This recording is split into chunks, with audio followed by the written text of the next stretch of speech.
Orbitals of hybridization. Examples of hybridization में हमारा जो नेक्स्ट एग्जांपल है वो है फास्फोरस पेंटाफ्लोराइड PF5।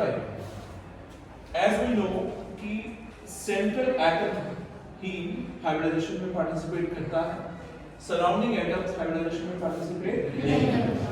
तो सेंट्रल एटम है phosphorus, configuration is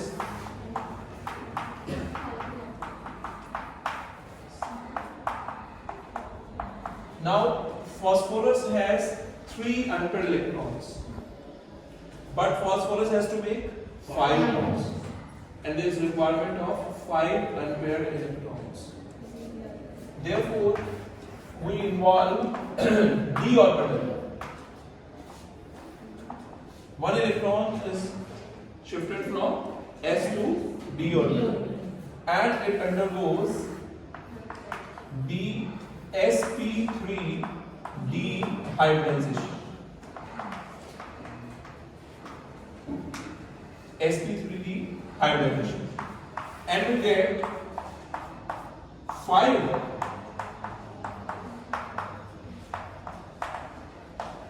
sp3d hybrid orbitals. How much orbitals? 5 sp3d hybrid orbitals will work. Okay. Now these 5 orbitals arranged at what angle? कितने angle पर अरेंज होते हैं पांचों ऑर्बिटल? है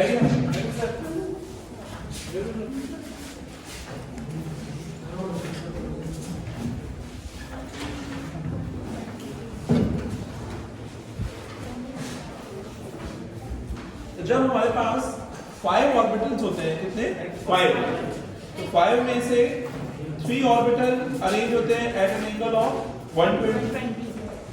3 orbitals at an angle of 120। That is triangle, one above the plane and other below the plane. These 2 bonds are called axial bonds and these 3 are called equatorial bonds. And the shape is termed as trigonal bilateral. We draw it.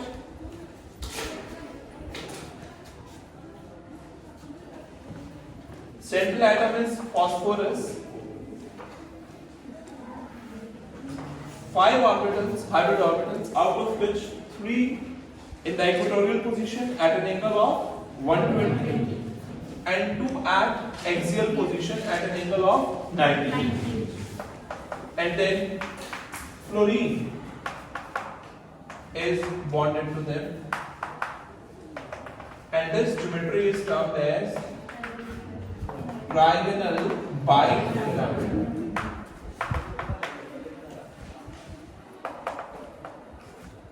Equatorial bond is 120 angle and axial is at 90 degree. अब इसमें एक question आ सकता है कि क्या axial और equatorial bonds दोनों की बॉन्ड लेंथ सेम होगी? ये क्वेश्चन आ सकता है कि क्या एक्सियल और इक्वेटोरियल बॉन्ड्स की बॉन्ड लेंथ सेम होगी? तो हम कहते हैं नहीं। Axial bonds are longer than equatorial bonds. Axial bonds are longer than equatorial bonds. ऐसा क्यों है? Because axial में bond angle कितना है? 90 और equatorial में bond angle कितना है? 120।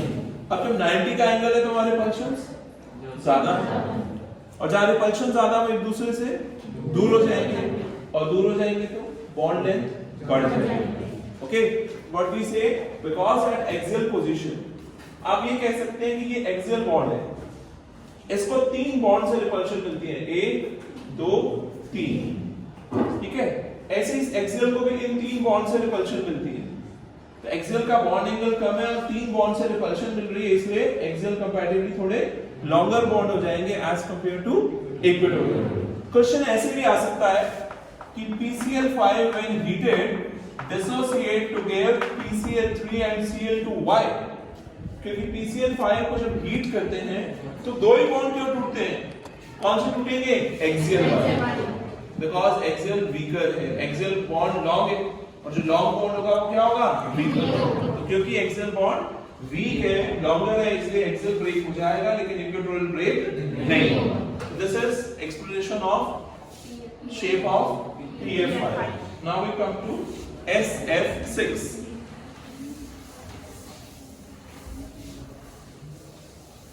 SF6 में सेंट्रल एटम है सल्फर। सल्फर की कॉन्फ़िगरेशन के अकॉर्डिंग सल्फर के पास वैलेंस शेल में दो ही अनपेयर्ड इलेक्ट्रॉन है। सल्फर के पास वैलेंस शेल में कितने अनपेयर्ड इलेक्ट्रॉन है, दो ही है, बट बॉन्ड कितने बनाने हैं, 6। It need 6 unpaired electrons and to get 6 unpaired electrons there is use of d orbitals. Okay, these electrons get excited to d orbitals and then intermix. After intermixing, how much orbitals we got, 6. आपके पास 6 orbitals हैं और इन 6 orbitals में से कौन कौन से हैं, एक s का, 3 p के और 2 d के। इसलिए क्या कहोगे, sp3d2 हाइब्रिडाइजेशन। अब बात आती है 6 ऑर्बिटल्स कितने एंगल पर अरेंज होंगे। 6 ऑर्बिटल्स जैसे हमने कहा ना 5 के लिए कैसी शेप है, ट्रायंगल, बाइपिरामिडल, तो 6 ऑर्बिटल्स कितने एंगल पर होंगे, देखिए 2 एक्स एक्सिस पर, ओके, 2 हो गए किस पे, एक्स एक्सिस पर, 2 हो गए वाई एक्सिस पर, ओके। इन चारों के कॉर्नर को मिलाओ तो क्या बनेगा, स्क्वायर, एक ऊपर एक नीचे, तो 4 इक्वेटोरियल पोजीशन पे और 2 एक्सियल पोजीशन, ओके। 4 इक्वेटोरियल पे 2 एक्सियल पे, लेकिन एंगल सारे कितने, 90 90, कोई भी और एंगल नहीं है क्योंकि सारे एंगल सेम है, इसलिए सारे बॉन्ड भी क्या होंगे, बिल्कुल एक जैसे होंगे। ऐसा नहीं होगा कि कोई लॉन्गर है कोई शॉर्टर है। इस शेप को नाम क्या दोगे, ये स्क्वायर बना, एक ऊपर और नीचे क्या नाम दोगे, स्क्वायर बाइपिरामिडल। जैसे अभी थोड़ी देर पहले आपने क्या पढ़ा था, ट्रायंगल बाइपिरामिडल, ये क्या बन जाएगा, स्क्वायर बाइपिरामिडल। तो जब sp3d2 हाइब्रिडाइजेशन होगी तो ज्योमेट्री क्या बनेगी, square bipyramidal. What we say, geometry is square bipiramidal. अब इसको बोर्ड पे जब बनाएंगे हम,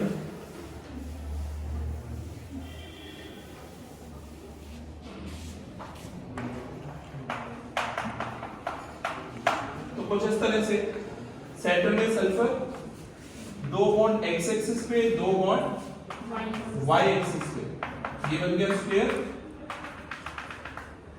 और 2 इक्वेटोरियल बॉन्ड्स 90 एंगल, ऐसे 2 एक्सियल बॉन्ड, एक ऊपर एक नीचे। इस ज्योमेट्री को क्या बोलते हैं, स्क्वायर बाइपिरामिडल। तो जितने हम एग्जांपल्स पढ़ रहे हैं इनमें से हमारे पास 1 या 2 क्वेश्चंस एग्जाम में बड़े आराम से आ सकते हैं। नेक्स्ट है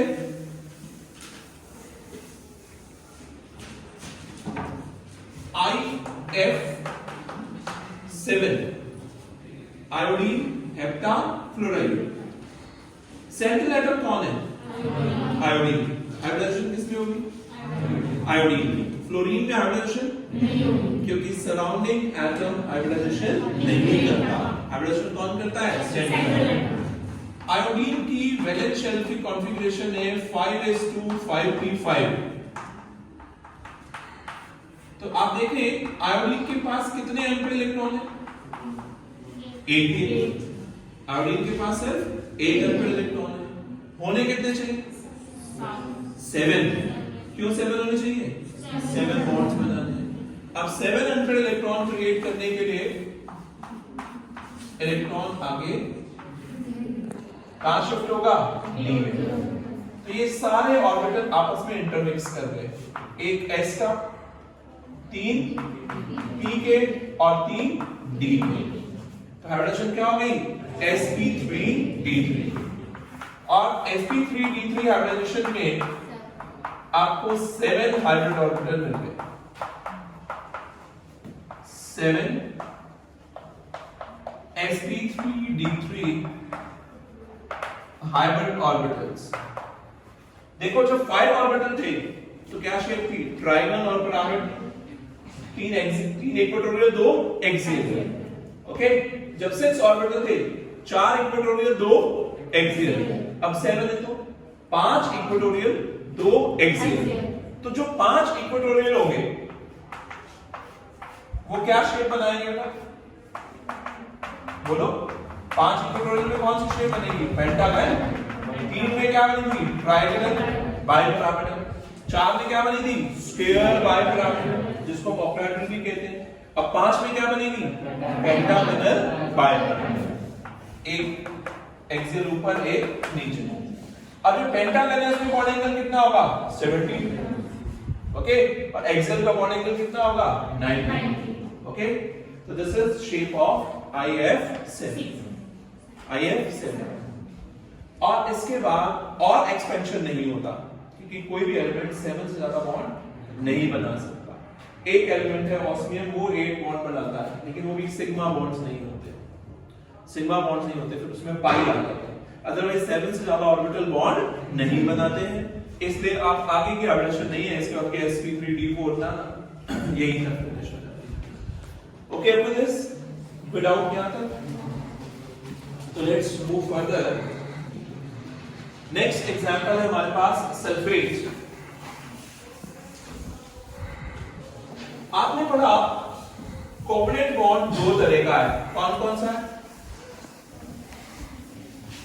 कोवलेंट बॉन्ड कौन कौन से तरह का होता है? सिग्मा और पाई।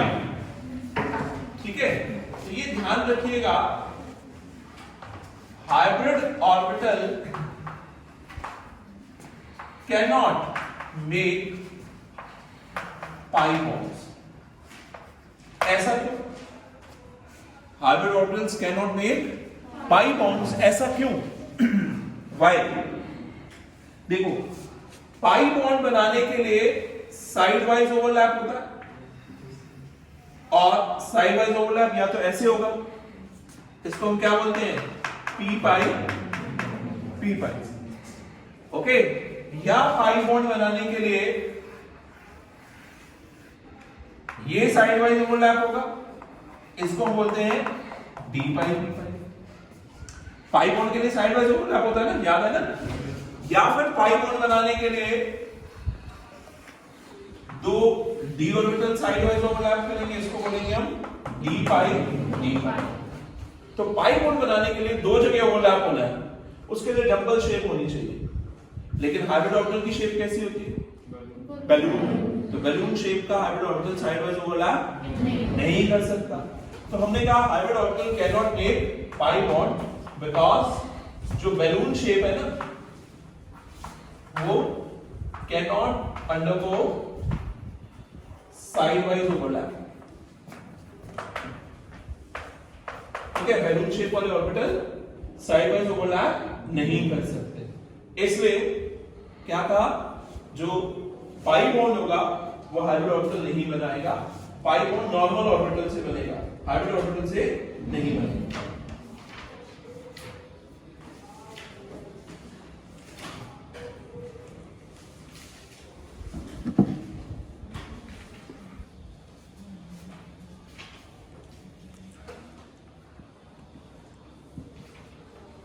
नेक्स्ट एग्जांपल पे आते हैं। नेक्स्ट एग्जांपल है हमारा SO4 2 नेगेटिव।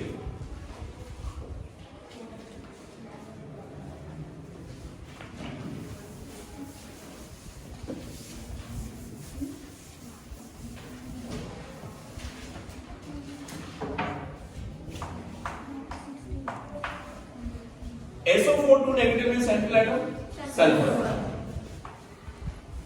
सल्फर की कॉन्फ़िगरेशन के हिसाब से 3s2 3p4।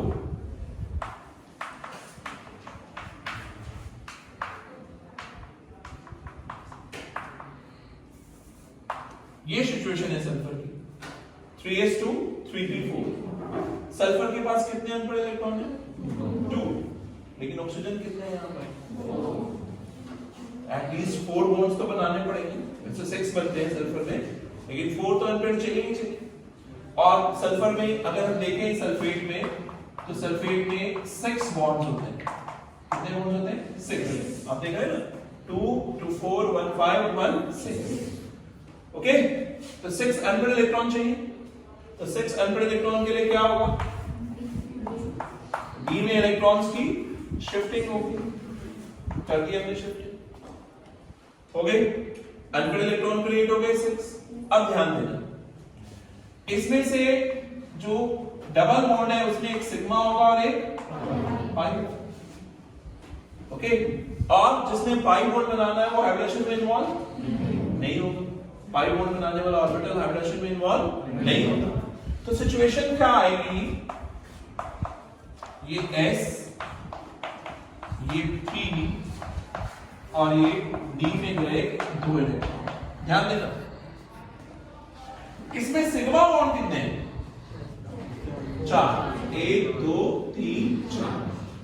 तो 4 सिग्मा बॉन्ड के लिए हाइब्रिडेशन क्या होगी? sp3। काम यही पे बन गया। d ऑर्बिटल को हाइब्रिडेशन में लाने की जरूरत, हमें तो 4 बॉन्ड बनाने हैं, और 4 बॉन्ड किससे बन गए? s और p से बन गए। तो हमने कहा sp3 हाइब्रिडेशन हो जाएगी। जो हाइब्रिड ऑर्बिटल है, ओके, ये तो बनाएंगे सिग्मा बॉन्ड, और ये जो 2 बचे ये क्या बनाएंगे? Pi bond. और पाई बॉन्ड कैसे बनेगा? सल्फर का d ऑर्बिटल, ओके, सल्फर का कौन सा ऑर्बिटल है? d, लेकिन ऑक्सीजन इससे पाई बॉन्ड बना रहा है ना, ऑक्सीजन का p ऑर्बिटल, क्योंकि ऑक्सीजन की कॉन्फ़िगरेशन क्या है? 1s2 2s2 2p4। ऑक्सीजन के पास जो vacant orbital, half filled orbital है, वो कौन सा है? p है। तो सल्फर का d ऑर्बिटल और ऑक्सीजन का p ऑर्बिटल। p ऑर्बिटल की शेप कैसी होती है? डबल। ऑक्सीजन का p orbital side wise overlap करेंगे। तो जो ये 2 पाई बॉन्ड बन रहे हैं, these 2 pi bonds are made by side wise overlap of d orbital of sulfur, pure d orbital, not hybrid orbital, and p orbital of oxygen, जिसको हम क्या बोलते हैं? d pi p pi। एक का d ऑर्बिटल, दूसरे का p orbital side wise overlap करके पाई बॉन्ड बनाते हैं। तो सल्फेट में कौन सी हाइब्रिडेशन हुई? बोलो, sp3। सल्फेट में हाइब्रिडेशन कौन सी हुई? sp3। ओके, सिमिलर केस है नेक्स्ट, क्या? ClO4 negative. ClO4 नेगेटिव में सेंट्रल एटम कौन है? क्लोरीन। ये है क्लोरीन की सिचुएशन। 3s2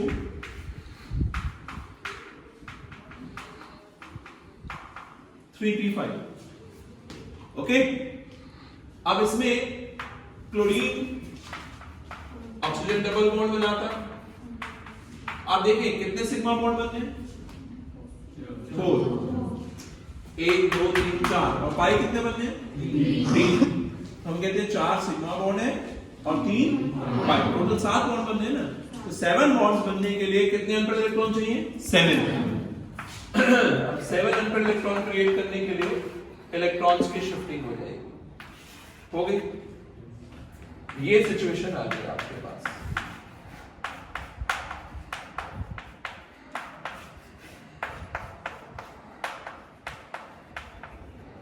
ओके, लेकिन इन 7 में से सिग्मा बॉन्ड कितने बनने हैं?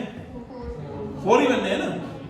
तो ये तो बन गए sp3 हाइब्रिडाइजेशन से सिग्मा बॉन्ड। ओके, बट ये d ऑर्बिटल में इलेक्ट्रॉन है, ये सिग्मा बॉन्ड नहीं बनाएंगे। क्या बनाएंगे? Pi bond. कौन सा बॉन्ड बनाएंगे? पाई p पाई, क्योंकि क्लोरीन का तो d ऑर्बिटल है, बट ऑक्सीजन का कौन सा है? p orbital. Okay, structure of ClO4 negative on the basis of hybridization. तो हमने आपके पास कोई डाउट है इस बारे में तो आप रेज कर सकते हैं। हमने सारे एग्जांपल ले लिए।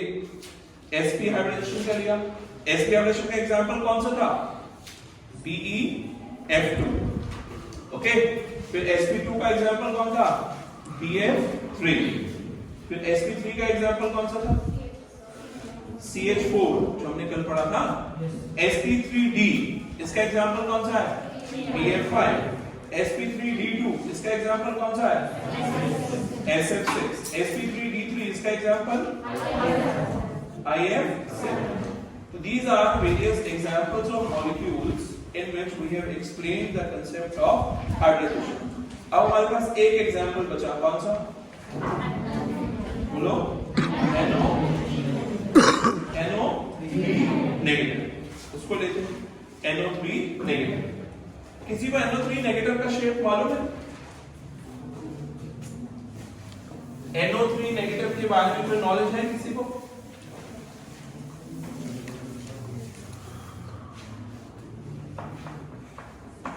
NO3 नेगेटिव सेंट्रल एटम कौन है?